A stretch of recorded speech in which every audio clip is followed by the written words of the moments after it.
વલસાડ જિલ્લાની ઉમરગામ તાલુકા પંચાયતની 30 બેઠકોની જિલ્લા પંચાયતની 8 બેઠકો પર ત્રિપાંખિયા જંગનું ચિત્ર સ્પષ્ટ થયું. ભાજપની યાદીમાંથી નામો કપાયા બાદ હવે અપક્ષ ઉમેદવારો આજે ઉમેદવારી પત્રક ભરતા જોવા મળ્યા હતા. ભાજપ, કોંગ્રેસ અને અપક્ષો હાલ મેદાનમાં શક્તિ પ્રદર્શન કરી રહ્યા છે, જેના કારણે તાલુકો રાજકીય રંગે રંગાયો છે.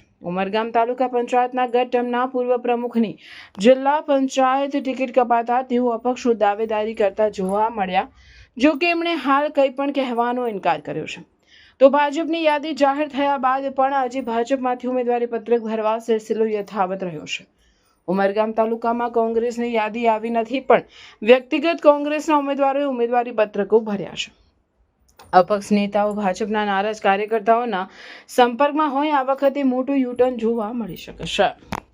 પણ ઘણા લોકોનો દાવો હતો કે ભાઈ અમને ટિકિટ મળશે નહીં આપે. ભાઈ પાર્ટી ત્રણને જ આપવાની છે કે ચારને આપવાની છે. જેનો હોય એ મૂળ અરજદાર ઉમેદવાર અને એના ટેકેદારી બેનું એનું મેન્ડેટ આવે.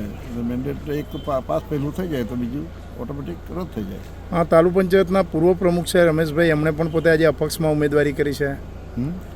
જેણે પણ કરી હોય અધિકાર છે લોકશાહીમાં કરવા માટેનો, પણ સ્વાભાવિક રીતે પાર્ટી વિરોધની અંદર એ બળવો કહેવાય.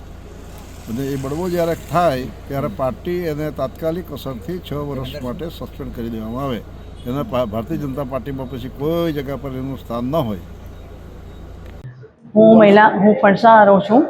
મારું નામ છે દિવ્યાબેન અમિત કુમાર વેરાય. મને ભાજપમાંથી તાલુકા મહિલા મંત્રીનો હોદ્દો મળ્યો હતો, મંત્રીનો, અને એમાં હું 5 વર્ષથી કામ કરી શકતી હતી.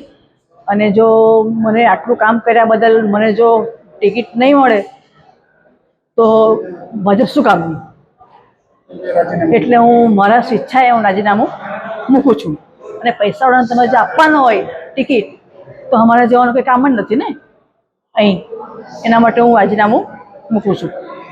અમને અપક્ષમાં એ કારણસર દોડાવ્યા કે સાહેબ, હું જિલ્લા પંચાયતમાં અપક્ષ ઉમેદવારી કરી 4800 મત લાવી, ત્યારે પણ મને મેન્ડેટ નહીં આપ્યું. પછી પંચાયતમાં 15 વર્ષ સદસ્ય રહી ત્યારે મને છે ને જિલ્લા પંચાયતની મંત્રી બનાવી કે તમે એકદમ ખૂબ લોખંડી મહિલા છો, ઝાંસીની રાણી છે, તમારા માટે તો અમારું ખૂબ ખૂબ બલિદાન છે. અને પુષ્પાબેન, તમે હોશિયાર વ્યક્તિ છે, આગળ જતા કંઈ પ્રગતિ કરશે.